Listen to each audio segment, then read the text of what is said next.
আমরা বলেছি স্বাস্থ্য কার্ড প্রদান করা হবে বাংলাদেশের সকল নাগরিকের।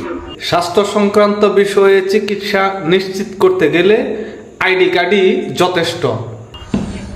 স্বাস্থ্য সেবা পাওয়া তার অধিকার, সুতরাং সকল নাগরিকের চিকিৎসা স্বাস্থ্য সেবা নিশ্চিত করার জন্য আমরা স্বাস্থ্য কার্ড প্রদানের ব্যবস্থা করব ইনশাআল্লাহ।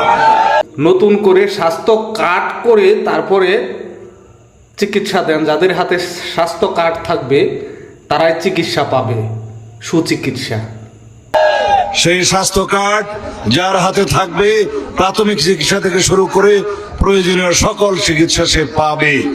এই আমরা পদ্ধতির ঘোষণা দিয়েছি, এই স্বাস্থ্য কার্ড প্রদান করা হবে।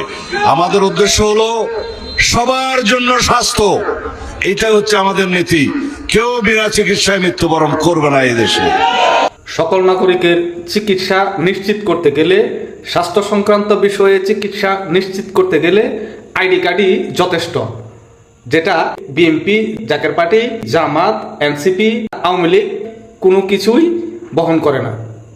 আর যদি আপনি নতুন করে স্বাস্থ্য কার্ড করে তারপরে চিকিৎসা দেন, যাদের হাতে স্বাস্থ্য কার্ড থাকবে তারাই চিকিৎসা পাবে, সুচিকিৎসা।